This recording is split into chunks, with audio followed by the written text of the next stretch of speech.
जी नमस्कार, स्वागत है आपके अपने YouTube channel SGY science classes में और मैं हूँ राम मूर्ति। दोस्तों, रेलवे की प्रीवियस ईयर की सीरीज़ में आपका स्वागत है और हम लोग पिछले वीडियो में यहाँ तक पहुँच चुके थे और इस प्रश्न का हम लोग डिस्कस कर चुके थे कि फ्यूज के रूप में प्रयुक्त तंतु से अत्यधिक धारा प्रवाहित होने पर वह क्या होता है, तो वह गल जाता है। आज हम लोग इससे आगे देखेंगे और चलिए शुरू करते हैं बिना देरी की अपने इस पाठशाला को।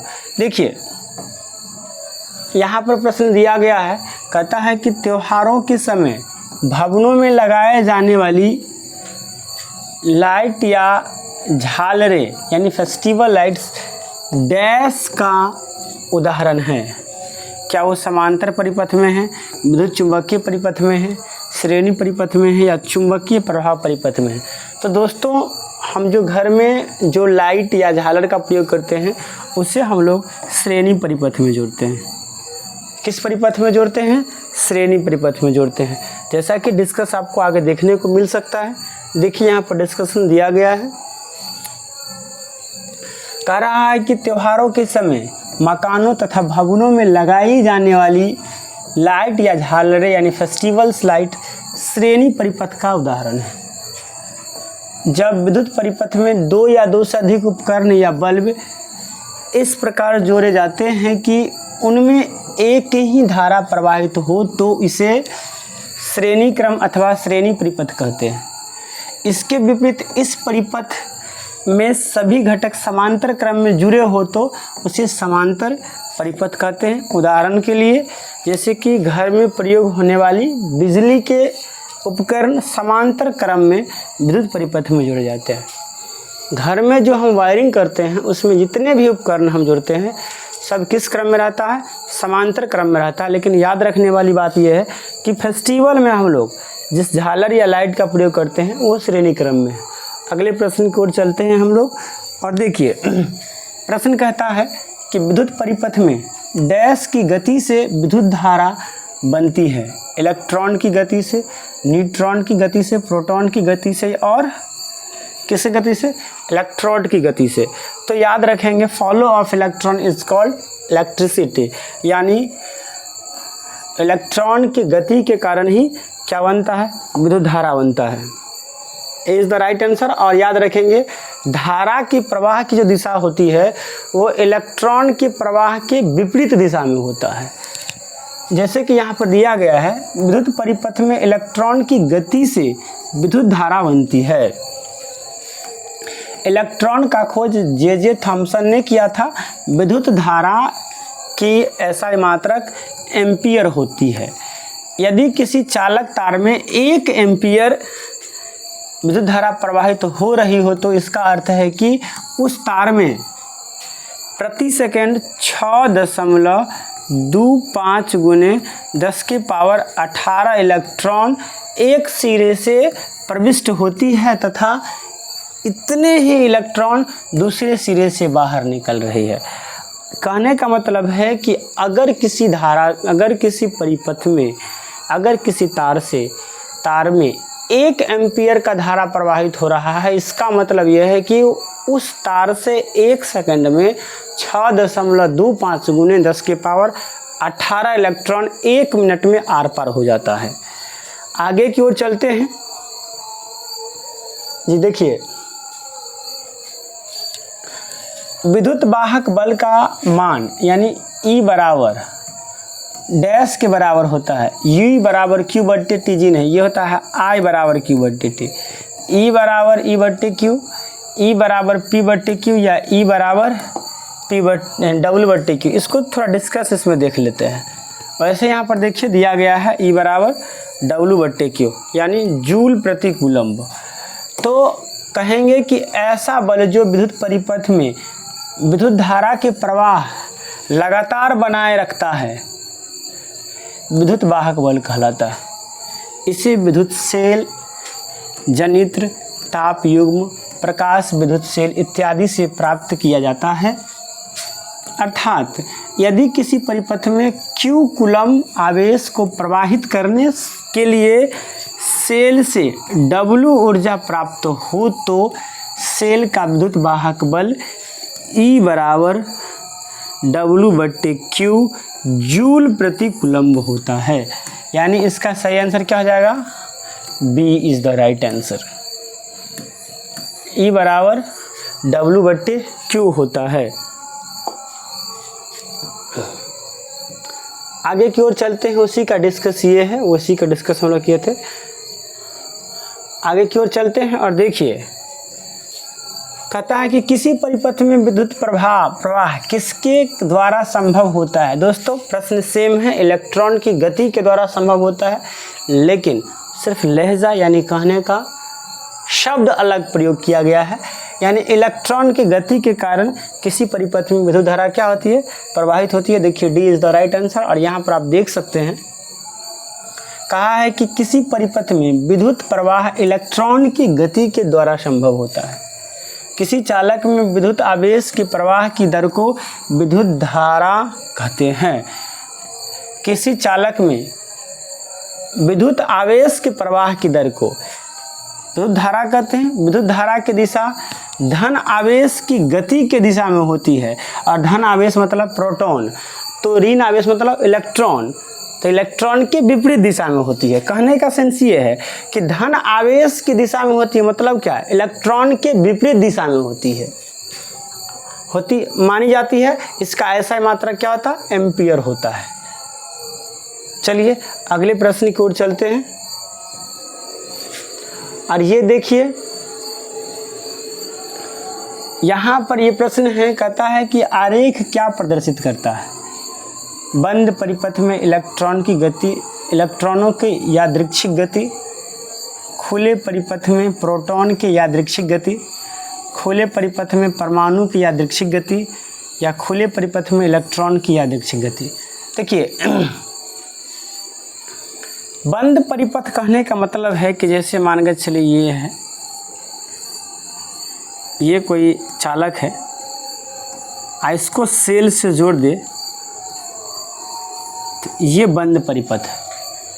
और एक चीज़ आपको, ये हुआ बंद परिपथ, लेकिन इसका दोनों साइड जुड़ा हुआ नहीं है, और यहाँ कोई एनर्जी नहीं मिल रहा है, कोई विद्युत वाहक बल नहीं मिल रहा है, यानी ये बंद परिपथ नहीं है। तो एक तो बात ये है दोस्तों कि ये बंद परिपथ नहीं है, तो ये गलत हो गया। दूसरी बात, प्रोटॉन गति नहीं करता है। प्रोटॉन और न्यूट्रॉन न्यूक्लियस में नाभिक में स्थिर रहता है। गति कौन करता है? इलेक्ट्रॉन। तो यहाँ से जो प्रोटॉन है ये गलत हो गया। परमाणु नहीं गति करता है, इलेक्ट्रॉन गति करता है, तो ये हो गया खुले परिपथ में इलेक्ट्रॉन की यादृच्छिक गति। अब देखिए इसका आंसर क्या दिया गया है, वही डी दिया गया है। यहाँ देख सकते हैं, ये जो ऊपर की जो चित्र है, ये खुले परिपथ में इलेक्ट्रॉन के यादृच्छिक गति को प्रदर्शित करता है। आगे की ओर चलते हैं और अपना ये क्वेश्चन स्क्रीन बोर्ड पर कहता है, वोल्टेज को स्थिर रखते हुए यदि अधिक लैंप को श्रेणी परिपथ में जोड़ा जाता है तो परिपथ में कुल धारा।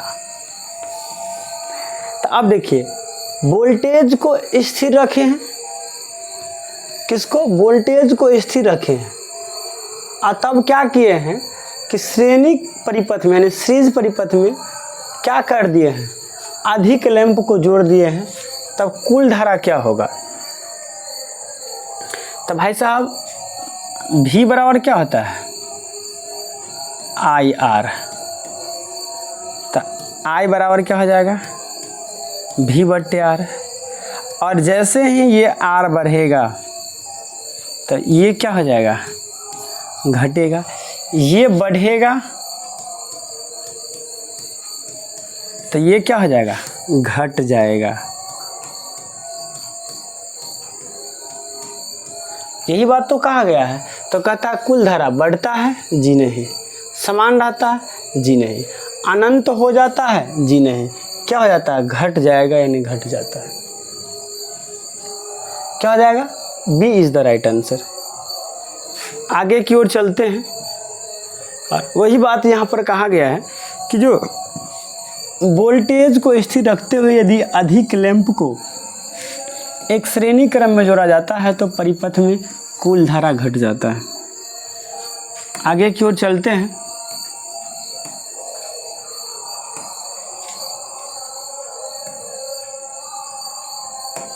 और ये आप देख सकते हैं, कहता है कि इलेक्ट्रिक वायर हेतु अंतर्राष्ट्रीय रंग कोड के अनुसार निम्नलिखित में से कौन सा विकल्प न्यूट्रल वायर को प्रदर्शित करता है?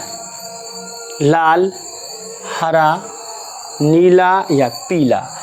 तो सबसे पहले हम इस बात को जान लेते हैं कि अंतर्राष्ट्रीय कोड में, अंतर्राष्ट्रीय रंग कोड में कौन सा रंग किसको प्रदर्शित करता है, तब थोड़ा अच्छा लगेगा। यहाँ पर देखिए, लाल रंग जो होता है वो विद्युतमय होता है, हरा रंग जो होता है वो भूतार होता है, नीला और काला रंग जो होता है वो उदासीन यानी न्यूट्रल होता है। तो यहाँ क्या हो जाएगा, कौन सा रंग, नीला या काला रंग है कहीं? हाँ है। चलिए, ये है नीला या यहाँ पर काला रंग भी देता तो ये भी न्यूट्रल को दर्शाता है। ये लाल रंग किसको दर्शाता है? विद्युतमय को।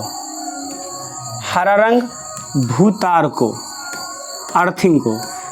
हरा रंग किसको दर्शाता है? अर्थिंग को दर्शाता है। आगे की ओर चलते हैं।